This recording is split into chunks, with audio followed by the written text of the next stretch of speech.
নমস্কার। প্রেমেন্দ্র মিত্রের গল্প। আজকের গল্পটির নাম কুয়াশায়। গল্পটি হয়তো আজকে তুলনায় একটু বড় হতে পারে, কিন্তু আশা করব বন্ধুরা ধৈর্য ধরে গল্পটি শেষ পর্যন্ত শুনবেন।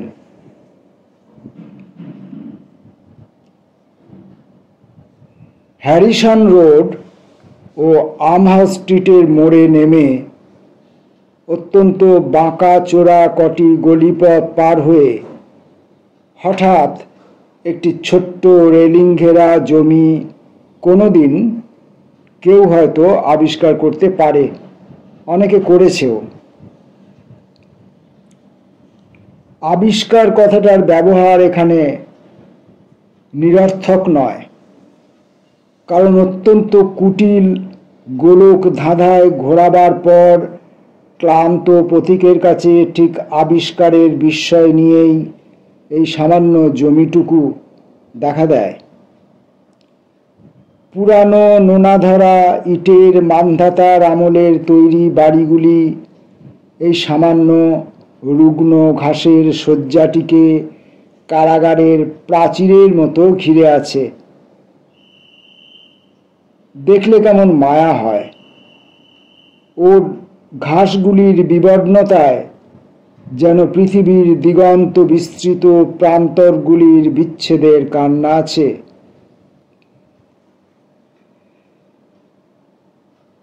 মিউনিসিপ্যালিটির বাঁধানো দপ্তরে এই জমিটুকুর বড় গোছের একটা নাম নিশ্চয়ই আছে। সে নাম আমরা জানি না, জানবার প্রয়োজনও নেই। নিকটবর্তী থানার পুরানো খাতায় এই ভূখণ্ডটিকে জড়িয়ে যে বিবরণ লিপিবদ্ধ আছে তাই নিয়ে আমাদের কাহিনী। পুলিশের লোকেদের সম্বন্ধে যত রকম নিন্দাই বাজারে চলুক না কেন, ভাবপ্রবণতার অপবাদ তাদের নামে এখনো কেউ বোধহয় দেয়নি। তাদের বিবরণ সাহিত্য হবার কোনো দুরাশা রাখে না। পৃথিবীর সবচেয়ে বিস্ময়কর ঘটনাকে প্রতিদিনের শেয়ার মার্কেটের রিপোর্টের মতো বর্ণহীন ও নিরস করে লেখবার দুর্লভ বিদ্যা তাদের আয়ত্তে। তবু এই সামান্য রেলিং ঘেরা 3 কাঠা পরিমাণ জমিটির ভেতরে 10 বছর আগে শীতের এক কুয়াশাচ্ছন্ন প্রভাতে এমন একটি ব্যাপার ঘটেছিল, যা তাদের নির্লজ্জ কলমের নিষ্ঠুর আঁচড় সয়েও আজও বুঝি রহস্যমণ্ডিত হয়ে আছে। চারিদিকের জীর্ণ বাড়িগুলি থেকে ততোধিক জীর্ণ যে মানুষগুলি আজ সন্ধ্যার ক্ষণিকের অবসরে এই ছোট জমিটুকুতে দুর্বল নিঃশ্বাস নিতে আসে, তারা অনেকেই হয়তো সে কথা আজ ভুলে গেছে, কিংবা না ভুললেও স্মৃতির পুরানো পাতা সযত্নে তারা চাপা দিয়েই রাখে।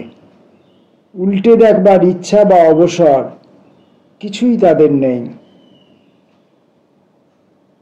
তবু এখনো কেউ কেউ ছেলে মেয়েদের লোহার রডের তৈরি দোলনার কাছে এসে থমকে দাঁড়ায়।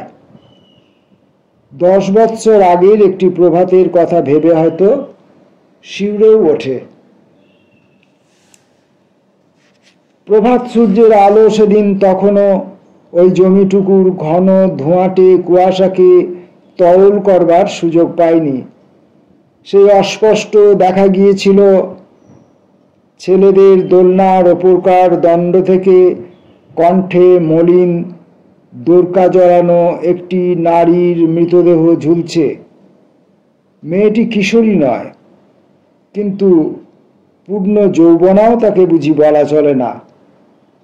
পরনে তার বিধবার মলিন বেশ, কিন্তু গলায় তার একটি সোনার হার।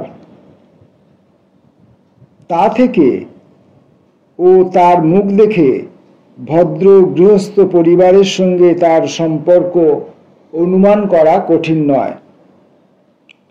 মাথার দীর্ঘ রুক্ষ চুলের রাশ তার মুখ ছেয়ে চারিদিকে ছড়িয়ে পড়েছিল, কিন্তু তারই ভিতর তার ঈষৎ বিকৃত মুখ যারা দেখেছে তারা কখনো তা ভুলতে পারবে বলে মনে হয় না। সে মুখের অসীম ক্লান্তি ও অসহায় কাতরতা মৃত্যুও যেন মুছে দিতে পারেনি। খবর পেয়ে পুলিশের লোকের আসতে দেরি হয়নি। এ সমস্ত ব্যাপারে যা দস্তুর তা তারা করতেও ত্রুটি করেনি। তবু এই মৃত্যু রহস্যের কোনো কিনারাই শেষ পর্যন্ত হলো না। যে কুয়াশার মাঝে মেয়েটির জীবনের পরিসমাপ্তি ঘটেছিল, তারই মতো দুর্ভেদ্য রহস্য তার সমস্ত অতীত জীবনেতিহাস আচ্ছন্ন করে রইল। এই মৃত্যুর লজ্জা ও গ্লানি গায়ে পেতে নেবার জন্য কোনো আত্মীয় স্বজন তার থাকলেও এগিয়ে এলো না। নামহীনা গোত্রহীনা পৃথিবীর অপরিচিতা হতভাগিনী নারীদের এক প্রতীকী বুঝি সেদিন নিশান্তের অন্ধকারে এই রেলিং ঘেরা জমিটুকুর নির্জনতায় উদ্বন্ধনে সকল যারা জুড়িয়েছে ভাবতে পারতাম, কিন্তু তা সত্য নয়। এই শোচনীয় সমাপ্তির কোথাও একটা আরম্ভও ছিল। এই নিদারুণ কাহিনীর গোড়াকার পরিচ্ছেদগুলি জানতে হলে 13 বছর আগেকার চক মেলানো যে বিশাল বাড়িটিতে প্রবেশ করতে হবে, তার দেউড়ির দরোয়ান থেকে জীর্ণ দেয়ালের প্রত্যেক ফাটলে অস্তমিত গৌরবের চিহ্ন সুস্পষ্ট। বৃদ্ধা রূপসীর মতো আজও তার গায়ে অতীত গৌরবের দিনের অলঙ্কারের দানা মেলায়নি। তার লোল চদ্মের মালিন্যকে ব্যঙ্গ করে আজও সে চিহ্নগুলি মানুষের চোখকে ব্যথিত করে। জীর্ণ শতছিন্ন মলিন উর্দি পরে আজও পুরানো দিনের বৃদ্ধ দরোয়ান দরজায় পাহারা দেবার ছলে বসে বসে ঝিমোয়। পাহারা দেবার আর তার কিছুই অবশ্য নেই। বড় রাস্তার ওপর বাড়ির আসল দেউড়ির দিকে পূর্বতন উত্তরাধিকারী দেনার দায়ে অনেক দিনই বেচে দিয়েছেন। গলির ওপর আগের আমলের খিড়কি দরজাই এখন একটু অদল বদল করে দেউড়িতে পরিণত হয়েছে। সে দৌড়ি পার হয়ে সেকালের বাঁধানো আঙিনা অতিক্রম করে যে মহলে পৌঁছানো যায়, চারদিক থেকে সংকুচিত হয়ে এলেও তার আয়তন বড় কম নয়। মৌচাকের মতো সে মহলের কুঠুরির পর কুঠুরি এখনো গুনে ওঠা ভার, কিন্তু পাহারা দেবার সেখানে কিছু নাই। অধঃপতিত প্রাচীন জমিদার বংশের দরিদ্র উত্তরাধিকারীরা সেই অসংখ্য কুঠুরির পর কুঠুরিতে ভিড় করে বাস করে। কারুর সঙ্গে কারুর তাদের বিশেষ সম্পর্ক নেই। অতীত দিনের স্মৃতি ছাড়া সযত্নে রক্ষা করার মতো মূল্যবান জিনিসেরও তাদের একান্ত অভাব। তবু চিরদিনের রেওয়াজ মতো বৃদ্ধ দরোয়ান বসে থাকে এবং তারই পাশের কুঠুরিতে ব্যস্ত কলরবের পরিবর্তে সে যুগের শেষ চিহ্ন এ পরিবারের বিশ্বাসী সরকার মহাশয়ের তামাক খাবার মৃদু শব্দ শোনা যায়। যৎসামান্য যে জমিদারি এখনো অবশিষ্ট আছে, তিনি একাকী তার তত্ত্বাবধান করেন ও বর্তমানের অসংখ্য উত্তরাধিকারীদের মধ্যে তারই যৎসামান্য আয় বন্টন করবার বন্দোবস্ত তাঁকে করতে হয়। অন্দরমহলের হেঁসেল ও বাহিরের এই একক সরকার মহাশয়ের দপ্তর এই বৃহৎ বিচ্ছিন্ন পরিবারের একান্নবর্তিতার এই দুটি দিকচিহ্ন এখনো বর্তমান। সরকারের দপ্তর একান্ত সংকুচিত হয়ে এলেও হেঁসেল প্রকাণ্ড।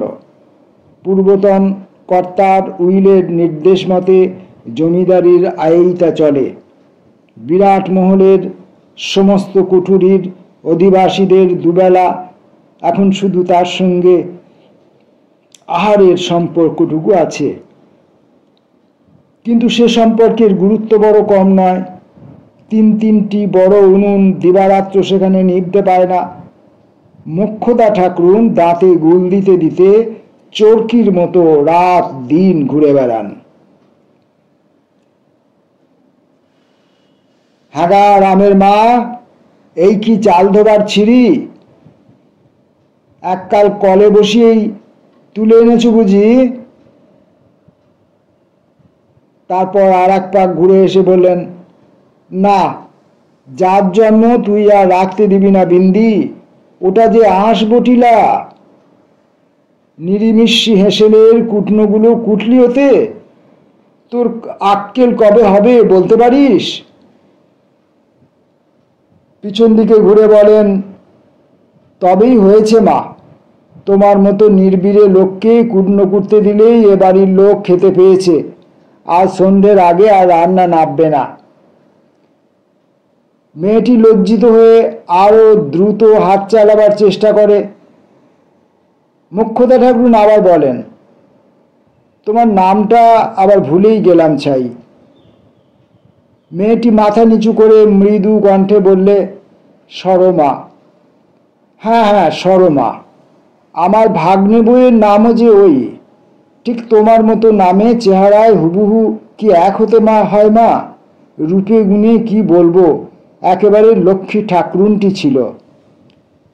মুখে এক খামচা গুল দিয়ে তিনি আবার বলেন, দিদির পোড়া কপালে এমন গুণের বউ বাঁচবে কেন? স্বামীর কোলে মাথা রেখে ছেলে বুকে করে লবডঙ্কা দেখিয়ে চলে গেল। তারপর হঠাৎ সংকুচিত মেয়েটির বিন্দুর সিন্দুরবিহীন সীমান্ত রেখার দিকে চোখ পড়াতেই বোধহয় কথাটা পাল্টে নিয়ে তিনি বললেন, অত সূক্ষ্ম কাজে চলবে না মা। বলতে নেই, তবে রাবণের গোষ্ঠীর রান্না মোটামুটি না সারলে কি হয়? হাত চালিয়ে নাও, হাত চালিয়ে নাও। ও খোলা টোলা একটু আধটু থাকলে আসবে যাবে না। পরক্ষণে এই মোক্ষদা ঠাকুরকে নতুন দিকের তত্ত্বাবধানে যেতে হয়। সরমা যথাসম্ভব তাড়াতাড়ি কাজ সারবার চেষ্টা করে, কিন্তু বেশিক্ষণ তার নির্বিঘ্নে কাজ করবার অবসর মেলে না। ও কি কুডনো হচ্ছে না গরুর জাবনা কাটছো বাছা? দুমদাম করে যাও করলেই তো হয় না। গরু বাছুর নয়, মানুষে খাবে। সরমা চকিত হয়ে চোখ তুলে তাকায় এবং চিনতেও তা দেরি হয় না। গলায় রুদ্রাক্ষের মালা, গায়ে গেরুয়া কাপড় পরা এই বিশালকায় স্ত্রীলোকটির সাথে ঘনিষ্ঠ পরিচয় না হলেও এই কয়েকদিনে সে তাকে ভয় করতে শিখেছে।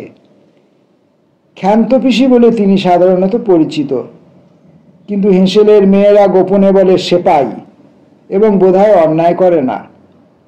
স্ত্রীলোকটির চেহারায়, ব্যবহারে, কথাবার্তায় এমন একটি পুরুষ জবরদস্ত ভাব আছে যা দেখলে স্বভাবতই ভয় হয়। ক্ষান্ত পিসি অত্যন্ত কটু কণ্ঠে এবার বলেন, হাঁ করে তাকিয়ে আছো কি? ইংরেজি ফার্সি বলিনি, বাংলা কথাও বোঝো না? সরমা থতমতকে তাড়াতাড়ি অথচ পরিপাটি করে কুটনো করবার অসম্ভব চেষ্টায় মনোনিবেশ করে, কিন্তু রাশিকৃত তরকারির দিকে চেয়ে তার ভয় হয়। সত্যই একবেলার মধ্যে তা সেরে ফেলবার কোনো সম্ভাবনা সে দেখতে পায় না। ক্ষান্ত পিসির তাড়াতাড়ি সেখান থেকে নড়বার কোনো লক্ষণ নেই।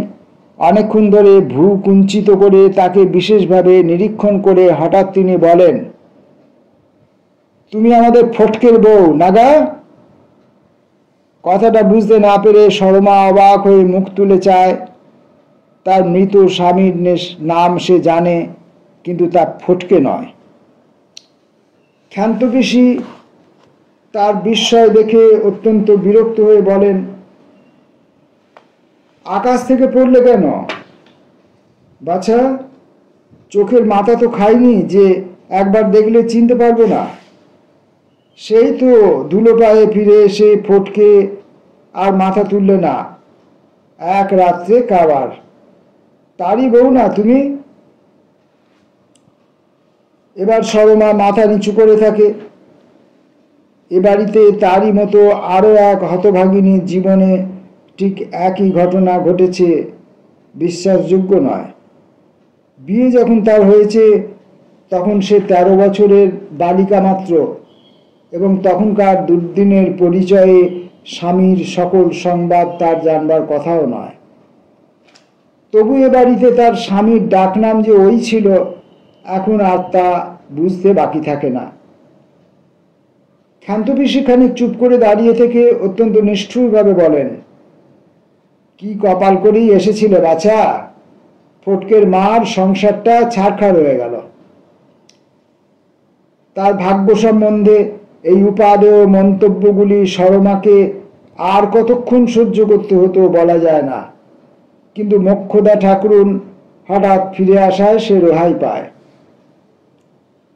তুই আবার এখানে ফপরদারালি করতে এলি কেন ক্ষান্ত? বলে মোক্ষদা ঠাকুরুন এসে দাঁড়ান। তারপর সরমাকে দেখিয়ে বলেন, একে নির্বীরে মানুষ, তার উপর তোর বক্তিমে শুনতে হলে এবেলায় আর ওকে কুটনো শেষ করতে হবে না।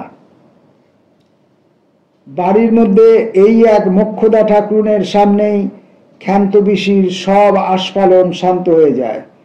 ভেতরে ভেতরে মোক্ষদা ঠাকুরুনের কর্তৃত্বের হিংসা করলেও তার কাছে ক্ষান্ত পিসি কেন বলা যায় না একেবারে কেঁচো হয়ে থাকেন। একগাল হেসে আপ্যায়িত করবার চেষ্টা করে ক্ষান্ত পিসি বলেন, ফপরদারালি করবো কেন দিদি? চিনি চিনি মনে হলো তাই শুধু ছিলাম। তুমি কি আমাদের ফটকের বউ? সেই এতটুকু বিয়ের কোণেটি দেখেছিলুম, আর তো তারপর আসেনি। অত্যন্ত চটে উঠে মোক্ষদা ঠাকুরুন বললেন, তোর আক্কেল অমনি বটে, শুধু আর কথা বলি না। অপ্রস্তুত হয়ে ক্ষান্ত পিসির সরে পড়তে দেরি হয় না। একা তোমার কর্ম নয় মা, বলে আর একটা বটি টেনে নিয়ে মোক্ষদা ঠাকুরুন শর্মার সঙ্গে কুটন করতে বসে যান। শর্মা হাঁপ ছেড়ে বাঁচে। ছেলেবেলা মার সঙ্গে তীর্থযাত্রায় গিয়ে শর্মাকে একবার এক ধর্মশালায় থাকতে হয়েছিল। ঘরে ঘরে অগণন যাত্রীর ভিড়, একই বাড়ির ভেতর পাশাপাশি তাদের ছোট ছোট সংসার দুদিনের জন্য পাতা হয়েছে, অথচ কারুর সঙ্গে কারুর সম্বন্ধ নেই। বাইরে থেকে দেখলে মনে হয় যেন কোনো বৃহৎ পরিবারের লোকে বাড়ি গম গম করছে, অথচ ভেতরে একান্তে অপরিচিত পরস্পরের প্রতি নিতান্ত উদাসীন মানুষের দল। এ বাড়িতে কদিন বসবাস করে শর্মার অস্পষ্টভাবে সেই ধর্মশালার কথাই মনে পড়ে বারবার। এ যেন নিতান্ত চিরন্তন এক ধর্মশালা। ভোরের আলো দেখা দিতে না দিতে এবাড়ির হট্টগোল শুরু হয়। ঘরে ঘরে বিভিন্ন সংসারের বিভিন্ন জীবনযাত্রার কলরব। উঠানে পরিচিত অপরিচিত বালক বৃদ্ধ বৃদ্ধার হাট। হেসেলে তো যোগ্য বাড়ির মতো ব্যস্ততা লেগেই আছে। দুপুরে খাওয়ার পাট চুকাতে না চুকাতেই রাত্রের আহারের আয়োজন শুরু হয়ে যায়। সমস্ত সংসার যাত্রাটা বিরাট কলের চাকার মতো অমোঘভাবে চলে। অবশ্য অত্যন্ত পুরানো ভাঙা তৈলবিহীন কলের চাকার মতো, এবং তারই কোথায় একটি ছোট্ট অংশের মতো আটকে গিয়ে সরমা আর সারাদিন নিঃশ্বাস ফেলবার অবসর পায় না।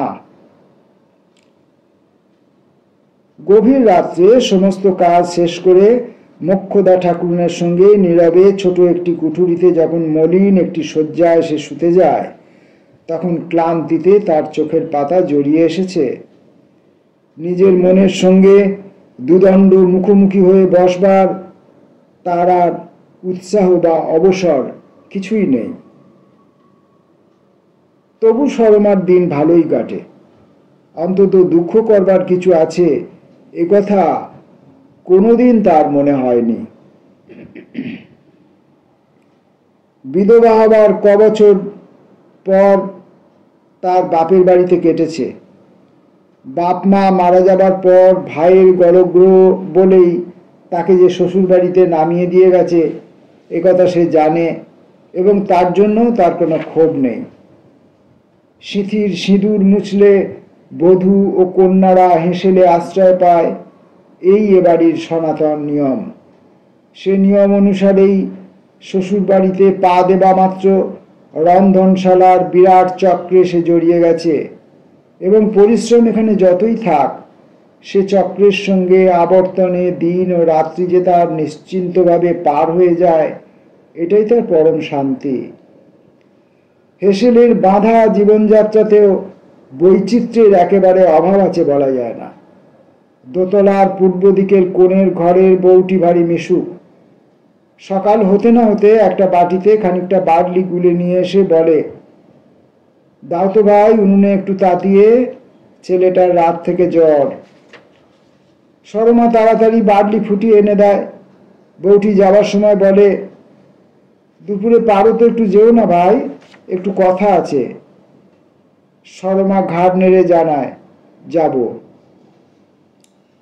বউটি যেতে না যেতে পাশ থেকে কটু কণ্ঠে ব্যঙ্গ করে হেসেলের আরেকটি মেয়ে বলে, একটু যেও না ভাই, কথা আছে। কথা মানে তো ছেলের কাঁথাগুলো সেলাই করিয়ে নেওয়া। খুব দড়িবাজ বউ যা হোক, তোকেও যেমন হাবা মেয়ে পেয়েছে তাই নাকে দড়ি দিয়ে খাটিয়ে নেয়। কথাগুলো যে একেবারে মিথ্যে নয় তা সরমাও কিছু কিছু বোঝে, তবু সলজ্জভাবে একটু হেসে বলে, না না, নাকে দড়ি দিয়ে খাটিয়ে নেবে কেন? একলা মানুষ, ছেলেপুলে নিয়ে সামলাতে পারে না, তাই। সরমাকে কথা আর শেষ করতে হয় না।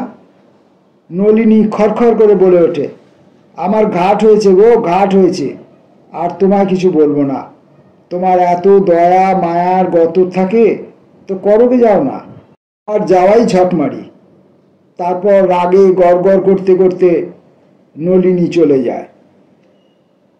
সরমা মনে মনে একটু হেসে চুপ করে থাকে। নলিনী মেয়েটিকে এই কদিনেই সে বেশ ভালো করেই চিনেছে। বয়স নলিনীর তার চেয়ে বিশেষ কিছু বেশি নয়, কিন্তু দেহের অস্বাভাবিক শীর্ণতার জন্য তাকে অনেক বড় দেখায়। তার শুকনো শীর্ণ মুখে বিরক্তি যেন লেগেই আছে। প্রসন্ন মুখে তাকে কখনো কথা বলতে এ পর্যন্ত সে শোনেনি। তবু এই উগ্র মেয়েটির কঠিনতার অন্তরালে কোথাও যেন গোপন স্নেহের ফল্গুধারা প্রকাশের সুযোগের অভাবে রুদ্ধ হয়ে আছে বলে সরমার মনে হয়। প্রথম দিন যেভাবে তার সঙ্গে আলাপ হয়েছিল সে কথা মনে করলে এখনো সরমার হাসি পায়। সবে সেদিন সে এ বাড়িতে এসেছে। মোক্ষদা ঠাকুরনের জিম্মায় সরকার মশাই তাকে অন্দরমহলে এসে রেখে গেছেন। সারাদিন অপরিচিত লোকের সঙ্গে মোক্ষদা ঠাকুরনের ফরমাসে ছোটোখাটো হেঁসেলের কাজ সে করেছে, কিন্তু আলাপ কারোর সঙ্গে তার বিশেষ হয়নি। মোক্ষদা ঠাকুরনের ভোলা মন। রাত্রে সকলের খাওয়া দাওয়ার পর সরমার শোবার জায়গার ব্যবস্থা যে করা দরকার এ কথা তার বোধহয় মনেই ছিল না। লজ্জায় সরমা সে কথা কাউকে জিজ্ঞাসা করতেও পারেনি। একে একে সবাই হেঁসেল ছেড়ে চলে যাওয়ার সত্ত্বেও সে হতাশভাবে রান্নাঘরের একধারে চুপ করে দাঁড়িয়েছিল। হেঁসেলে চাবি দেবার ভার নলিনীর উপর। দরজায় তালা লাগাতে গিয়ে হঠাৎ তাকে দেখতে পেয়ে অবাক হয়ে সে রুদ্ধ কণ্ঠে বললে, ঢং করে এখানে দাঁড়িয়ে আছো কেন বাপু? রাত 1টা বাজতে যায়, শুতে যাও না? দুঃখে হতাশায় তখন সরমার কণ্ঠ রুদ্ধ হয়ে এসেছে। অস্ফুট স্বরে সে শুধু বললে, কোথায় শোবো? অত্যন্ত কটু কণ্ঠে, আমার মাথায়, বলে নলিনী চলে যাচ্ছিল। কিন্তু একটু পরে কি ভেবে ফিরে এসে বললে, তুমি আজ নতুন এসেছো না? এই অসহায় অবস্থায় নলিনীর কণ্ঠস্বরের রুক্ষতায় সরমা চোখে তখন জল এসেছে। এই কথার সে উত্তর দিতে পারলে না। কিন্তু নলিনী তখন উত্তরের প্রতীক্ষা না করে একেবারে মোক্ষদা ঠাকুরনের ঘরে গিয়ে হাজির হয়েছে। নলিনীর তীক্ষ্ণ কণ্ঠ সরমা সেখান থেকেই শুনতে পাচ্ছিল। বুড়ো হয়ে তোমার ভীমরতি হয়েছে না? কিরকম আক্কেলটা তোমার বলো দেখি? নিজে তো বেশ আয়েস করে নাক ডাকিয়ে ঘুমোচ্ছ, আর একটা মেয়ে যে 14 অধর্ম করে তোমাদের আশ্রয়ে এসেছে তার শোবার কি ব্যবস্থা করেছো শুনি? মোক্ষদা ঠাকুরন অত্যন্ত লজ্জিত হয়ে তাড়াতাড়ি ঘুম থেকে উঠে ব্যস্ত সমস্ত হয়ে এসে বললেন, ছি ছি, বড্ড ভুল হয়ে গেছে মা, একেবারে হুঁশ ছিল না। এসো মা এসো, এই আমার ঘরেই তোমার শোবার ব্যবস্থা করেছি। নলিনীর মুখ কিন্তু তবু থামেনি। মোক্ষদা ঠাকুরকে যতদূর সম্ভব বাক্যবাণে জর্জরিত করে শেষে সরমার দিকে ফিরে এসে বলেছিল, শোবের তো বিছানাপত্র কই? সরমা একটি তোরঙ্গ ছাড়া আর কিছুই আনেনি। সেটা বৃহৎ রান্নাঘরের রকের এক কোণে তখনও পড়েছিল। তারই দিকে চেয়ে কাতরভাবে সরমা বলেছিল, তা তো কিছু আনিনি। না, তা আনবে কেন? এখানে তোমার জন্য জোড়া পালঙ্কি গদি পাতা রয়েছে যে, এখন সৌগে যাও খালি মেজে। মোক্ষদা ঠাকুর সরমার মুখের অবস্থা দেখে তাড়াতাড়ি বলেছিলেন, খালি মেজেই শুতে যাবে কেন? চলো না চলো, আমার বিছানাপত্র থেকে দুজনে কোনো রকমে হয়ে যাবে এখন। তা খুব হবে এখন। তোমার তো আছে একটা ছেঁড়া কাঁচা পচা কাঁথা, তার দুপিঠে দুজনে শুয়ো। কটু কণ্ঠে ব্যঙ্গ করে নলিনী চলে গিয়েছিল।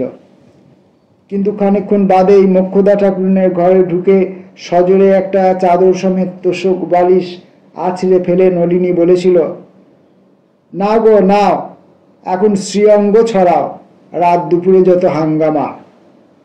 মোক্ষদা ঠাকুরন তখন নিজের যৎসামান্য শয্যাদ্রব্য সরমাকে ভাগ করে দেওয়ার ব্যবস্থা করছিলেন। নলিনীর ব্যবহারে অবাক হয়ে বললেন, তোষক বালিশ সব দিয়ে গেলি, তা তুই শুবি কি সেলা? থাক থাক, অত আতিক্ষেতার দরকার নাই, আমার ভাবনা ভাবতে আমি কাউকে বলিনি বলে সজোরে দরজাটা ভেজিয়ে দিয়ে নলিনী চলে গিয়েছিল। মোক্ষদা ঠাকুর হেসে সরমাকে বলেছিল, কিছু মনে করো না মা, যেটুকু ধার ওর ওই মুখে, নইলে নইলে যে কি মোক্ষদা বলে দেবার আগেই সরমা তখন বুঝে নিয়েছে। তারপরেও নলিনী কোনোদিন প্রসন্ন মুখে তার সঙ্গে আলাপ করেছে বলে সরমা মনে করতে পারে না। তবু কেমন করে কোথা দিয়ে দুজনে ঘনিষ্ঠ হয়ে উঠেছে। নলিনী দাঁত খিঁচিয়ে ছাড়া কথা বলে না, কিন্তু সরমার সঙ্গও ছাড়ে না। আজও সে খানিক বাদে ঘুরে এসে আপন মনেই গজগজ করতে থাকে, টান তো কত, ছেলের কাঁথা সেলাই করবার বেলা।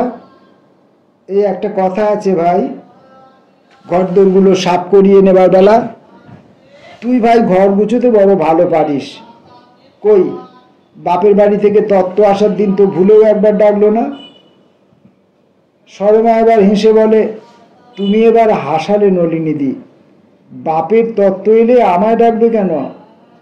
তা বই কি, বাঁদিগিরি করতে ডাকে তো, তাহলেই হলো। সরমা নলিনীকে আর কিছু বলতে যাওয়া বৃথা বুঝে চুপ করে থাকে। নলিনী নিজের মনেই এক সময়ে বকে বকে শান্ত হবে সে জানে। বছরের পর বছর ঘুরে যায়, বেশিরভাগ একঘেয়েমি ও কিছু বৈচিত্র্য নিয়ে সরমার জীবন এমনি মসৃণভাবেই মনে হয় কেটে যাবে। সে জীবনকে কক্ষচ্যুত করবার মতো এমন কী বা ঘটতে পারে? চারিধারের পান্থশালার যে জীবনযাত্রা চলে তার সঙ্গে বিশেষ কিছু সংস্পর্শ সরমার নেই। তার নিজের জীবনে দিনের পর দিন প্রায় একই ঘটনা সমষ্টির পুনরাবৃত্তি। বড়জোর একদিন মোক্ষদা ঠাকুর ডেকে বলেন, তরকারিগুলো গুছিয়ে এক থালা ভাত বেড়ে নিয়ে আয় তো মা আমাদের ঘরে, আমি ততক্ষণ জল ছড়া দিয়ে আসনটা পেতে ফেলি গে। রান্নাঘরের পাশের ঘরেই সাধারণত সকলের খাবার জায়গা হয়। আজ এই বিশেষ বন্দোবস্তে একটু অবাক হলেও কারণ জিজ্ঞাসা করার সরমা প্রয়োজন মনে করে না। কিন্তু ভাতের থালা নিয়ে ঘরে ঢুকেই অপরিচিত পুরুষ দেখে সে দরজার কাছে লজ্জায় জড়সড় হয়ে দাঁড়িয়ে পড়ে। দুটি হাতই তার ভাতের থালা ও ব্যঞ্জনের বাটি ধরতে গিয়ে জোড়া হয়ে আছে। মাথার ঘোমটাটা পর্যন্ত ভালো করে তুলে দেবার উপায় নেই। মোক্ষদা ঠাকুর তাড়াতাড়ি বলেন, ও মা, অমন করে আবার থমকে দাঁড়ালি কেন? আরে ও যে নরু, আমার ভাইপো, ওকে আর লজ্জা করতে হবে না। তার ভাইপো বলে লজ্জা করবার কোনো কারণ যে নেই তাও বুঝতে না পারলেও ভাতের থালা হাতে দাঁড়িয়ে থাকাটা সরমার বেশি অশোভন মনে হয়। অত্যন্ত কুণ্ঠিতভাবে আসনের সামনে থালাটা সে নামিয়ে দিয়েই তাড়াতাড়ি ঘরের বার হয়ে যায়। মুখ্যদা ঠাকুরুন পেছন থেকে হেঁকে বলেন, একটু নুন হাতে করে আনিস মা, ওর আবার পাতে নুন না হলে চলে না। মাথায় ঘোমটা ভালো করে টেনে এবার সরমা নুন দিতে আসে, কিন্তু নুন দিতে গিয়ে হঠাৎ হাসির শব্দে সে চমকে ওঠে।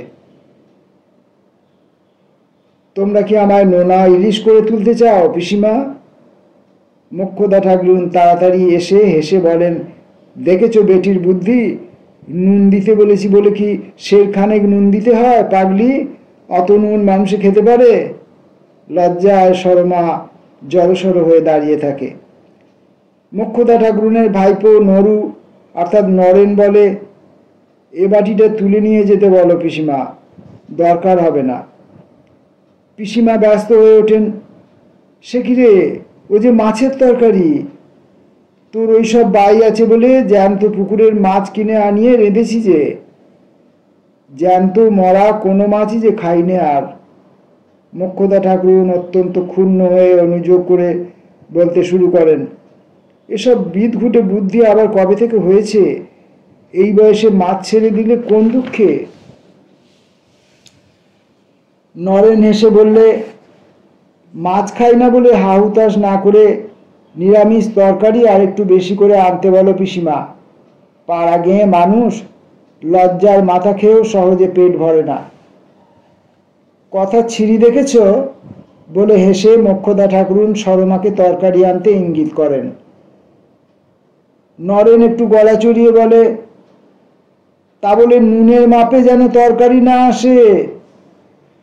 তরকারি দেবার জন্য ঘরে ঢুকে সরমা শুনতে পায় মোক্ষদা ঠাকুরুন বলছেন, সেই কথাই তো ভাবি বাবা, অমন লক্ষ্মী প্রীতিমের মতো মেয়ের এমন কপাল হয়, পোড়ার মুখো বিধে তার মাথায় ঝাড়ু। তাকে দেখেই মোক্ষদা ঠাকুরুন চুপ হয়ে যান। তার কথা কি সূত্রে উঠেছে বুঝতে না পারলেও সরমা ঘোমটার ভেতর লজ্জায় লাল হয়ে ওঠে। তরকারির বাটিটা নামাতে গিয়ে কাত হয়, খানিকটা তরকারি মেঝেতে পড়েও যায়, কিন্তু সরমা আর সেখানে দাঁড়ায় না। অত্যন্ত সামান্য একটি ঘটনা, কোথাও তার দাগ রেখে যায় না, রেখে যাবার কথাও নয়। নিত্য নিয়মিত হেঁসেলের জীবন সমানভাবেই চলে, কিন্তু ওই সামান্য ঘটনারই দেখা যায় পুনরাবৃত্তি ঘটছে। ক্রমশ পুনরাবৃত্তির চেয়েও বেশি কিছু ঘটে। সরমা বলে, আলাদা একটা নিরামিষ তরকারি করতে দেবো মাসিমা? মোক্ষদা ঠাকুরুন গুল নিতে নিতে থতমত খেয়ে বলেন, ও মা, তাই তো, ভাগ্যিস মনে করে দিয়েছিস। বুড়ো হয়ে মাথার কি আর ঠিক আছে? নরু যে মাছ খায় না তার খেয়ালই নেই। নরেনকে আজকাল প্রায়ই কলকাতায় যাতায়াত করতে হয়। এক একদিন সে অনুযোগ করে বলে, তোমাদের উপর বড় বেশি জুলুম করছি না পিসিমা? আদর ফুরবার আগে একটা নোটিশ দিও, মানে মানে সরে পড়ব। মোক্ষদা ঠাকুরুন সরমাকে শুনিয়ে বলে, কথা ছিঁড়ি দেখেছিস সর? 3 নয় 5 নয়, আমার এক ভাইয়ের এক বেটা, আমার সঙ্গে উনি কুটুম্বিতা করছেন। সরমার আগের সংকোচ অনেকটা কেটেছে। নরেনের সামনে ঘোমটা না খুললেও মৃদুস্বরে সে দু একটা কথা আজকাল বলে। এখানকার রান্নায় বোধহয় অরুচি হয়েছে মাসিমা। নরেন কিছু বলবার আগেই মোক্ষদা ঠাকুরুন বলে ওঠেন, সে কথা আর বলতে হয় না, যা রান্না খেয়েও মানুষ, সে যে কত বড় রাঁধিয়ে তা যদি না জানতুম। দাদা তাই ঠাট্টা করে বলতো না, আমাদের বাড়ি জর্জারি কারো কখনো হবে না মোক্ষদা, তোর বৌদি যা রাঁধে সব পাঁচন। নরেন হেসে বলে, ভাজের রান্না ননদের কোনো কালে ভালো লাগে না পিসিমা। কি ভাগ্যি দ্রৌপদীর ননদ ছিল না, নইলে মহাভারতে তার রান্নার সুখ্যাতি আর ব্যাসদেবকে লিখতে হতো না। সকলে হেসে ওঠে। সরমা মুখে কাপড় চাপা দিয়ে বেরিয়ে যায়। দুপুরবেলা মোক্ষদা ঠাকুরুন সরমাকে ঘরে ডেকে নিয়ে গিয়ে বলেন, বেটার কাণ্ড দেখেছিস সর?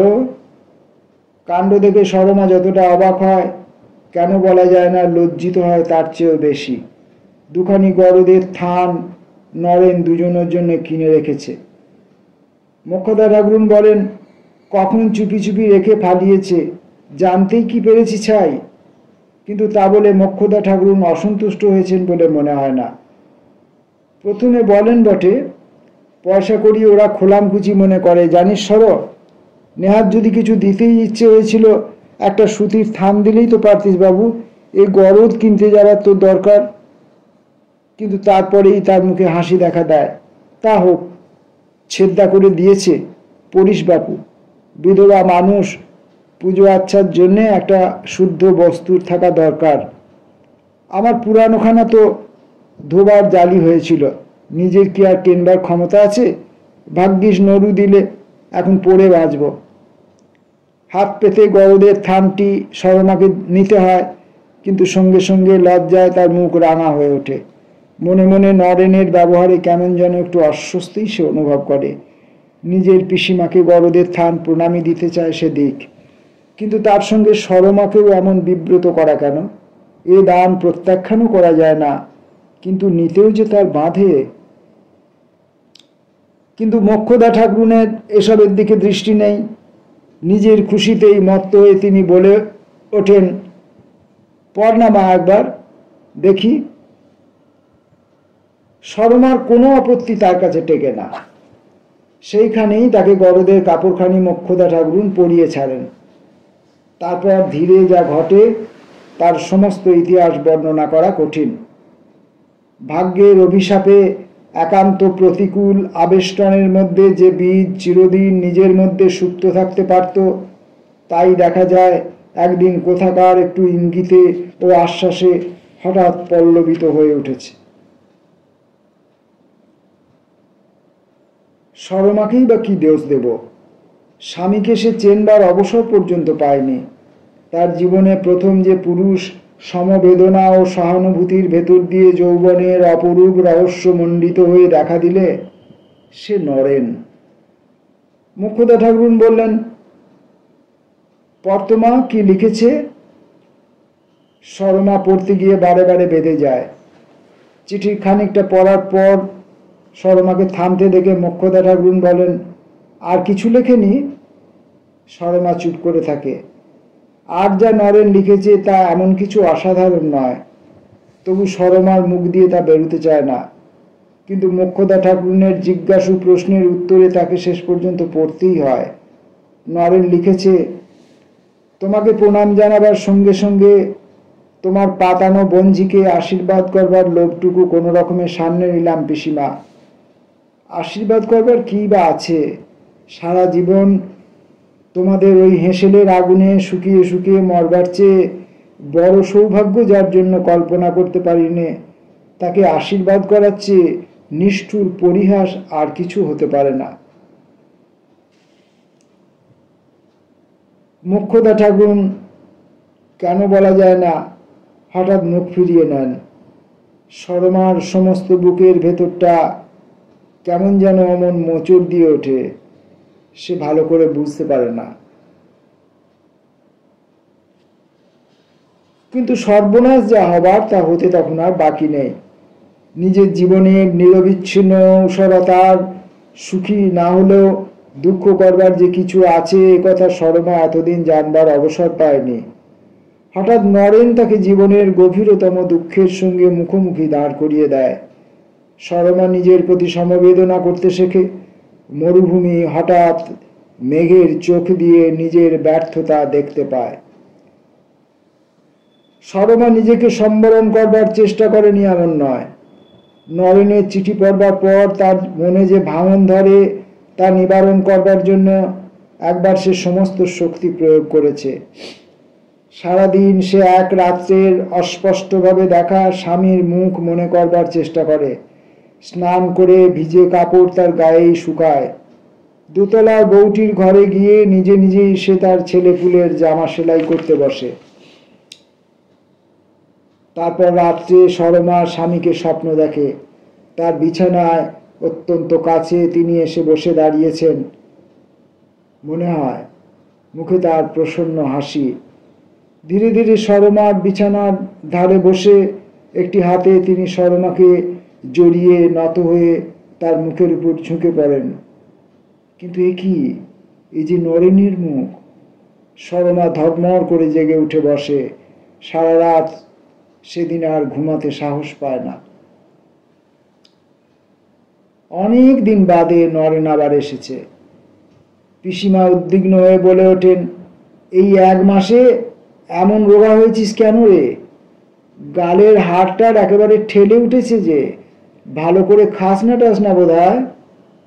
নরেন হেসে বলে, এই যদি ভালো করে না খাওয়ার চেহারা হয়, তোমার বনঝিটির যা দশা দেখছি।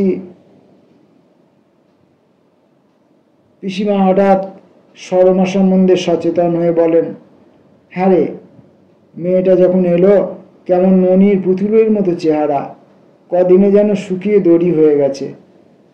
নিজের চেহারার আলোচনায় সরমা লজ্জা পেয়ে ঘরের বার হয়ে যায়। নরেন সেদিকে চেয়ে কি বলতে গিয়ে থেমে যায়। নরেন শুধু রোগা হয়নি, 1 মাসে যেন অনেক বদলেও গিয়েছে। খাওয়া দাওয়ার পর দেখা যায় নরেন একলা ঘরে অশান্তভাবে পায়চারি করে বেড়াচ্ছে। চলে যাবার আগে এক সময়ে সরমার বিছানার তলায় অনেক দ্বিধাগ্রস্তের পর একটি চিঠি সে লুকিয়ে রেখে যায়। সরমার হাতে সে চিঠি দেবার সুযোগ তার মেলেনি এমন নয়, কিন্তু কেন বলা যায় না, সে সাহস শেষ পর্যন্ত সে সঞ্চয় করতে পারেনি। সে চিঠিতে কি যে লিখেছিল কে জানে, কারণ সরমার হাতে সে চিঠি পড়েনি। পড়লেই বুঝি ভালো হতো। মুখ্যদা ঠাকুরুন বিকালে ঘর ঝাড় দেবার সময় তার নিজের ও সরমার দুজনার বিছানা নতুন করে ঝেড়ে তোলেন। সামান্য একটা কাগজ ঘরের আবর্জনার সঙ্গে বাইরে কোথায় পরিত্যক্ত হয়েছিল কে জানে। কারুর হাতে সে চিঠি কোনোদিন পড়েছিল কিনা তাও বলা যায় না। পরের দিন নরেন এলে আবার। এক রাত্রে তার যেন আরো পরিবর্তন হয়েছে। পিসিমা বললেন, এই শীতের রাতে কোথায় শুতে যাস? কষ্ট হয় হয়তো। তার চেয়ে সরকার মশাইকে বলে দিই, যে কটা দিন এখানে থাকিস ঘরে শোবার বন্দোবস্ত করে দিক। আর দরকার হবে না পিসিমা, আজই চলে যাচ্ছি। পিসিমা অবাক হয়ে বললেন, সে কি রে, এবারে যে এত তাড়াতাড়ি যাচ্ছিস? বাড়িতে যাচ্ছি না পিসিমা, এবার অনেক দূর, কখনো ফিরবো কিনা তাই জানি না, বলে নরেন একটু হাসলে। পিসিমা রাগ করে বললেন, যত সব অলক্ষণে কথা, আর দূর দূরান্তের যাবারই বা তোর কিসের দরকার? এত লোকের দেশে অন্ন হচ্ছে, আর তোর হয় না? নরেন চুপ করে রইলে। জানি না বাপু, যা ভালো বুঝিস তাই কর, বলে পিসিমা অত্যন্ত বিমর্ষ হয়ে বেরিয়ে গেলেন। সরমাও চলে যাচ্ছিল, কিন্তু নরেন হঠাৎ উঠে দাঁড়িয়ে তার পথ রোধ করে বললে, একটু দাঁড়াও। নরেনের এরকমের চেহারা সরমা কখনো দেখেনি। বিমূঢ়ের মতো সে দাঁড়িয়ে পড়ল। খপ করে সরমার হাতটা ধরে ফেলে নরেন এবার বললে, তুমি আমার চিঠির উত্তর দেবে না? আমায় ঘৃণা করবে আমি জানতুম সরমা, কিন্তু তবু আমি ও চিঠি না লিখে পারিনি। আমায় ক্ষমা করতে হয়তো তুমি পারবে না, তবু এইটুকু শুধু যেন, তোমায় অসম্মান করবার আমার উদ্দেশ্য ছিল না। সরমা এসব কথা কোনো মানেই খুঁজে না পেয়ে ভীত অস্ফুট স্বরে বললে, আপনি এসব কি বলছেন? নরেন সরমার হাতটা ছেড়ে দিয়ে অত্যন্ত ক্ষুণ্ণ স্বরে বললে, তুমি তাহলে না পড়েই আমার চিঠি ফেলে দিয়েছ? যাক, ভালোই হয়েছে। নরেন নিঃশব্দে গিয়ে বিছানার উপর বসে পড়ল। ঘর থেকে চলে যাবার কোনো বাধাই আর সরমার ছিল না, কিন্তু যেতে সে পারলে না। খানিক চুপ করে থেকে ধরা গলায় বলল, কোনো চিঠি তো আমি পাইনি। নরেন এবার অবাক হয়ে বললে, চিঠি পাওনি কিরকম? কি হলো তাহলে চিঠির? সরমার বিছানাটা সে নিজেই এবার উল্টে পাল্টে খুঁজে বললে, এইখানেই তো ওই চিঠি রেখেছিলাম। এ ব্যাপারের গুরুত্ব তখনও সরমা বোঝেনি। এই অবস্থাতেও এবার একটু না হেসে সে পারলে না। বললে, বিছানার ভেতর চিঠি রাখলেই আমি চিঠি পাবো একথা আপনি ভাবলেন কেমন করে? নরেনের মুখ তখন কিন্তু আশঙ্কায় পাংশু হয়ে গেছে। সে ভীত স্বরে বললে, কিন্তু সে চিঠি যদি আরো কারো অন্য হাতে পড়ে সরমা? এ সম্ভাবনার কথা সরমার মনে এতক্ষণ জাগেনি। নরেনের কথায় হঠাৎ এ বিপদের গুরুত্ব উপলব্ধি করে অত্যন্ত শঙ্কিত হয়ে উঠে শেষ আশায় ভর করে সে বললে, আপনি চিঠি রেখেছিলেন? ঠিক রেখেছিলাম বই কি, বলে নরেন বিছানাটা আরেকবার উল্টে পাল্টে তন্ন তন্ন করে খুঁজে দেখল, চিঠি কোথাও নেই। এই বৃহৎ অনাত্মীয় পরিবারে সেই চিঠি কারুর হাতে পড়ার পর কি যে কেলেঙ্কারি হতে পারে তা কল্পনা করে সরমার সমস্ত দেহ তখন আড়ষ্ট হয়ে উঠেছে।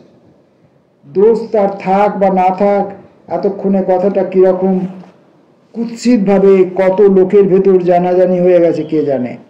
হয়তো মোক্ষদা ঠাকুরুন পর্যন্ত এতক্ষণ জানতে পেরেছেন। সকালে হেসেলে যা যা ঘটেছে সমস্তই তার ভীত মনের কাছে আগে থেকে জেনে তার সঙ্গে অদ্ভুত ব্যবহার করেছে। তার স্থির বিশ্বাস হয় সে ভালো করে লক্ষ্য না করলেও সকলের দৃষ্টিতেই আজ সন্দেহ ও বিদ্বেষ ছাড়া আর কিছু ছিল না। সরমার পৃথিবী অন্ধকার হয়ে আসে। এরপর সে সকলের মাঝে মুখ দেখাবে কেমন করে? সরমা অসহায়ের মতো হঠাৎ এবার কেঁদে ফেললে। এ বাড়িতে এসে আর কিছু না শিখুক, কলঙ্ককে সে ভয় করতে শিখেছে। এই অপ্রত্যাশিত ঘটনায় বিপদের পরিমাণই তার কাছে অস্বাভাবিক রূপে বড় হয়েই দেখা দিল। সরমা না কাঁদলে কি হতো বলা যায় না, কিন্তু তার সেই অশ্রুসজল কাতর অসহায় মুখ দেখে নরেনের মাথার ভেতর কিন্তু যেন সহসা সব ওলট পালট হয়ে গেল। এতদিনকার সমস্ত সংযম ভুলে হঠাৎ সরমাকে নিবিড়ভাবে বুকের ভেতর সে জড়িয়ে ধরলে। কাঁদবার কি হয়েছে সরমা? এ বাড়িতে তোমার কলঙ্ক হয়ে থাকে তাতেই বা ভাবনা কি? এ বাড়ি ছাড়া পৃথিবীতে কি আর আশ্রয় নেই? সরমা উত্তর দিলে না, কিন্তু নরেনের বাহুবন্ধন থেকে নিজেকে মুক্ত করবার চেষ্টাও তার দেখা গেল না। নরেনের বুকে মাথা রেখে ফুলে ফুলে সে কাঁদতে লাগলো। তার মাথার চুলে গভীর স্নেহ ভরে হাত বুলোতে বুলোতে নরেন বলল, এখানকার এই নিরর্থক ব্যর্থ জীবন থেকে তোমাকে সরিয়ে নিয়ে যাবার কথাই আমি চিঠিতে লিখেছিলাম সরমা, কিন্তু তা এভাবে সম্ভব হবে আমি ভাবিনি। কে জানে, হয়তো বিধাতারই তাই অভিপ্রায়, নইলে সে চিঠি অমন করে হারাবে কেন? সরমা তবু কথা বললে না। কান্না তার তখনও থামেনি, কিন্তু তার মনে হচ্ছিল এ কান্না যেন তার নিজের মনের হতাশা বেদনা থেকে উঠছে না। নিজের মনের পৃথক কোনো অস্তিত্বই যেন তার আর নেই। বিপুল প্রবল দুর্বার কোনো রহস্যময় স্রোতে তাকে যেন এখন ভাসিয়ে নিয়ে চলেছে। তার মনের ছোটখাটো ভাবনা চিন্তা ভয়ের কোনো মূল্যই যেন আর সেখানে নেই। নরেন আবার কি বলতে যাচ্ছিল, হঠাৎ কে একটি মেয়ে ঘরের ভেতরে এসে দেখে থমকে দাঁড়িয়ে পড়ল। নরেনের মুখের কথা মুখেই আটকে রইল। সরমা অস্ফুট স্বরে নলিনীদি বলে লজ্জায় একেবারে রাঙা হয়ে উঠল। নলিনী যে কাজেই আসুক বেশিক্ষণ সে আর দাঁড়ালো না। তার দিকে একবার বিস্মিতভাবে তাকিয়ে যেমন এসেছিল তেমনই নিঃশব্দে সে বার হয়ে গেল। বিমূঢ় নরেন ও সরমা তখনও তেমনই ভাবে বাহুবন্ধনে আবদ্ধ হয়ে আছে। অনেকক্ষণ পরে নরেন ম্লান হেসে, আমাদের পথ ক্রমশ সংকীর্ণ হয়ে আসছে সরমা। সমস্ত দিন সরমা অসুখের নামে সেদিন ঘরেই পড়ে রইল। বাইরে এতক্ষণ কি হচ্ছে তা কল্পনা করার সাহস পর্যন্ত তার ছিল না। বাইরে যাই হোক, কেলেঙ্কারির ঢেউ যে তার ঘরের দুয়ার পর্যন্ত এসে তাকে লাঞ্ছিত করেনি, এরই জন্য সে সকলের কাছে কৃতজ্ঞ বোধ করছিল।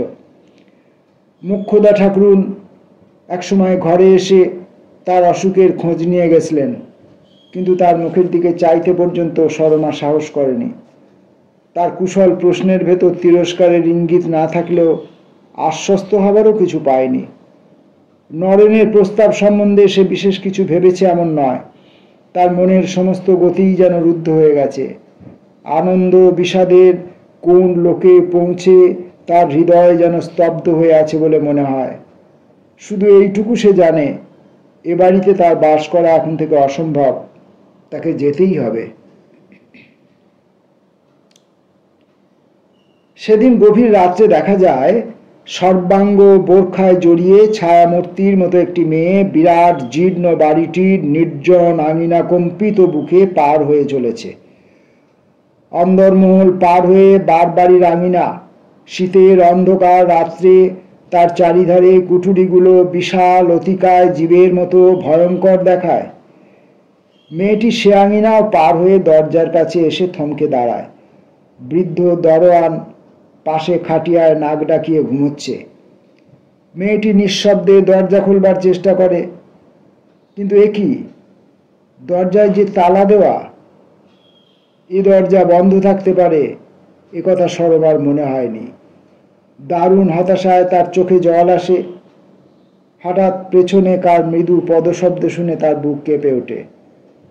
নিঃশব্দে সে দরজার পাশে সরে দাঁড়ায় বটে, কিন্তু তার মন তার গভীরতম হতাশায় অসাড় হয়ে গেছে। পদশব্দ আরও কাছে আসে। তারপর হঠাৎ অন্ধকারে সরমা শুনতে পায় কে যেন খুব কাছে চুপি চুপি তার নাম ধরে ডাকছে। কান্নার আক্ষেপ কোনো রকমে দমন করে সরমা চুপি চুপি বলে, কে, নলিন্দি? হ্যাঁ রে কালামুখী, বলে নলিনী আরো এগিয়ে এসে তার গায়ে হাত দিয়ে তীক্ষ্ণ স্বরে বলে, মরতে চলেছ? সরমা এবার একেবারে যেন ভেঙে পড়ে। দাঁড়াবার শক্তিটুকুও যেন তার নেই। সেইখানেই ধীরে ধীরে বসে পড়ে। সে ধরা গলায় কি যেন বলবার চেষ্টা করে। নলিনী হঠাৎ মৃদু কণ্ঠে তাকে ধমক দিয়ে বলে, চুপ। তারপর হঠাৎ তালায় চাবি গোড়া লাগাবার শব্দে সরমা চমকে ওঠে। নলিন্দি করছে কি? দূরের রাস্তার একটা স্তিমিত আলোর রেখা চোখে পড়তেই সরমা বুঝতে পারে দরজা খোলা হয়েছে। বিমূঢ়ভাবে সে উঠে দাঁড়ায়। নলিনী কটু কণ্ঠে বলে, চিতা তৈরি, আর দাঁড়িয়ে কেন, যাও। সরমা সমস্ত সাবধানতা ভুলে এবার ফুঁপিয়ে ফুঁপিয়ে কেঁদে উঠে বলে, আমি যাব না নলিন্দি। নলিনী তার কাঁধে একটা হাত রাখে, কিন্তু পূর্বের মতোই তীব্র ব্যঙ্গ কণ্ঠে বলে, ঢং, আর ভালো লাগে না, আমার দরজা বন্ধ করতে হবে, যাও। সরমা হতাশভাবে আরো একবার বলে, কিন্তু নলিন্দি। কিন্তু আর কিচ্ছু নেই তো? মন যার ভেঙেছে, ঘরে থেকে ভরম করে তার কি স্বর্গ হবে? সরমা ধীরে ধীরে বাইরে গিয়ে দাঁড়ায়। হঠাৎ তার হাতের মধ্যে কি একটা শক্ত মোড়ক গুঁজে দেয় নলিনী। বলে, এই তোমার গলার দড়ি। তারপর দরজা বন্ধ হয়ে যায়। পা চলে না। সরমাকে তবু চলতে হয়। পিছনে দরজা বন্ধ, তবু কেন বলা যায় না ফিরে ফিরে সে সেদিকে না তাকিয়ে পারে না। নলিনী তার হাতে কি গুঁজে দিয়েছে তা সে বুঝতে পারছে। নলিনীর সধবা অবস্থার একটি সোনার হার। এটির দিকে তাকিয়ে তার চোখের জল আর বাধা মানতে চায় না। বেশি দূর তাকে অবশ্য যেতে হয় না। গাড়ি নিয়ে নরেন কাছেই দাঁড়িয়ে আছে দেখা যায়। যন্ত্রচালিতের মতো সরমা নরেনের হাত ধরে গাড়িতে ওঠে। নরেন কখন পাশে এসে বসে, কখন গাড়ি চলতে শুরু করে, কিছুই সে টের পায় না। কল্যাণের হোক অকল্যাণের হোক, দুটি নরনারীকে এই অনির্দিষ্ট যাত্রাপথে পাঠিয়েই গল্প সমাপ্ত করা যেত, কিন্তু তা হবার নয়। সরমার জীবনকে একেবারে ভেস্তে দেবার জন্য তখনও ভাগ্যদেবতার হাতে এমন অপ্রত্যাশিত নিষ্ঠুর চাল ছিল কে জানত। চাকরা গাড়ি শীতের রাত্রির নিস্তব্ধ পথ মুখরিত করে অলস মন্থর গতিতে চলতে থাকে। পাশাপাশি বসে থেকেও সরমা ও নরেনের মনে হয় যেন তারা কোনো দুর্লঙ্ঘ সাগরের দুই তীরে বিচ্ছিন্ন হয়ে আছে। হঠাৎ সরমা একটু নড়ে চড়ে বসে। নরেন বলে, তোমার কষ্ট হচ্ছে সরমা? না, কিন্তু তোমার পকেটে কি আছে? গায়ে যেন একটু ফুটলো। চলতি পথে রাস্তার একটা গ্যাসের আলো গাড়ির ভেতরে এসে পড়েছে। নরেন পকেট থেকে যা বার করে তা দেখতে পেয়ে সরমা চমকে উঠে বলে, এ কি, এ খেলনা কেন? নরেন একটু লজ্জিত হয়ে বলে, ছেলেটার জন্য কাল কিনেছিলাম, পকেটেই রয়ে গেছে। সরমা নিঃশ্বাস রোধ করে অস্পষ্ট স্বরে জিজ্ঞাসা করে, কার জন্যে বললে? তোমার ছেলে মেয়ে আছে? নরেন হেসে বললে, বা, তা জানতে না? সরমা অস্পষ্ট স্বরে জিজ্ঞাসা করলে, তোমার স্ত্রী? নরেন একটু হেসে বললে, সে তো দেশে। সর্পদ্রষ্টের মতো গাড়ির ভেতর থেকে উঠে দাঁড়িয়ে সরমা তীক্ষ্ণ স্বরে বললে, গাড়ি থামাও। নরেন অবাক হয়ে বলে, কেন, পাগল হলে নাকি? থামাও বলছি শিগগির। সরমার কণ্ঠস্বর অস্বাভাবিক রকম তীক্ষ্ণ। নরেন তাকে জড়িয়ে ধরে বসবার চেষ্টা করে বলে, কি পাগলামি করছো? তুমি কি এসব জানতে না নাকি? সরমা উন্মত্তের মতো তার বাহুবন্ধন থেকে নিজেকে মুক্ত করে বলে, জানতাম মানে? বাহ, পিসিমার কাছে শোনোনি? পিসিমার সঙ্গে কি এই আমার আলোচনার বিষয়? তুমি গাড়ি থামাও। নরেন কাতর স্বরে বলে, কিন্তু তুমি আমাকে ভুল বুঝছো সরমা, আমি তোমার ফাঁকি দিতে চাইনি, আমার সব কথা শোনো আগে। সরমা রাগে দুঃখে অপমানে কেঁদে ফেলে বলে, না গো না, তোমার পায়ে পড়ি, আমি বাড়ি ফিরে যাব, গাড়ি থামাও। সরমাকে শান্ত করবার সমস্ত চেষ্টা নরেনের নিষ্ফল হয়ে যায়। সরমার উত্তেজনা দেখে শেষ পর্যন্ত সে একটু ভীতই হয়ে পড়ে। সরমা যেন প্রকৃতস্থ নয়। একান্ত অনিচ্ছায় সে গাড়ি থামাতে আদেশ দেয়, কিন্তু গাড়োয়ানকে বিদায় দেবার পর সরমাকে আর একবার বোঝাবার চেষ্টা করে। সে বলে, সে বাড়িতে তোমার আর ফেরা অসম্ভব, তুমি বুঝতে পারছো না সরমা? তারপর একটু থেমে আবার বলে, তোমাকে সত্যিই আমি ঠকাতে চাইনি, আমি ভেবেছিলাম তুমি আমার সব কিছু জানো। আর এখন জেনেও তোমার এত বিচলিত হবার কি আছে সরমা? বুঝতে পারছি না। আমাদের অতীত যেমনই হোক না কেন, এখনকার ভালোবাসাই আমাদের জীবনের সবচেয়ে বড় সত্য নয় কি? সরমা কোনো উত্তর না দিয়ে নীরবে চলতে শুরু করে। কোথায় সে যাবে নিজেই জানে না। পৃথিবীতে কোনো আশ্রয় তার নেই একথা সে বোঝে, তবু যাওয়া চাই। নরেনের কাছ থেকে, তার নিজের কাছ থেকে, সমস্ত পৃথিবীর কাছ থেকে তাকে বুঝি দূরে সরে যেতে হবেই। নরেন সঙ্গে সঙ্গে যেতে যেতে বলে, তোমার এই বিপদের জন্য আমি দায়ী সরমা, আমায় তুমি অন্তত তার প্রায়শ্চিত্তটুকু করবার অবসরটুকু দাও। আমি শপথ করে বলছি, আমার সঙ্গে গেলে তোমার অসম্মান আমি কখনো করব না। কিন্তু সরমার থামবার কোনো লক্ষণ দেখা যায় না। কিছু দূর গিয়ে হঠাৎ ফিরে দাঁড়িয়ে সে উন্মত্তভাবে ব্যাকুল স্বরে বলে, দোহাই তোমার, আমার সঙ্গে আর এসো না। একলা গেলে এখনো আমার আশ্রয় মিলতে পারে, আমার সে পথও নষ্ট করো না।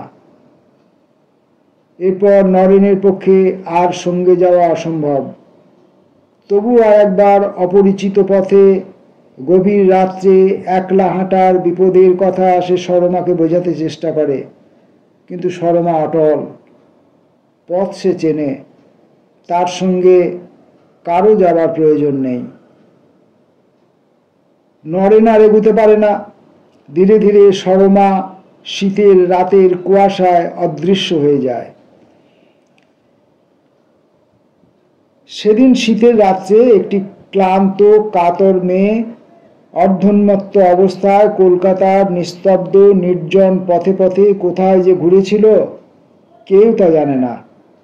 শুধু এইটুকু আমরা জানি যে হঠাৎ এক সময়ে গলির গোলকধাঁধায় ঘুরে ঘুরে ক্লান্ত হয়ে সে একটি ছোট্ট রেলিং ঘেরা জমি আবিষ্কার করে। পৃথিবীতে সমস্ত দ্বার যখন বন্ধ হয়ে গেছে, তখন এই বিবর্ণ ঘাসের জমিটুকু সরমাকে বহুকালের হারানো মেয়ের মতো কোল দিয়ে তার ব্যর্থ জীবনের উপর কুয়াশার জবনিকা টেনে দিয়েছিল।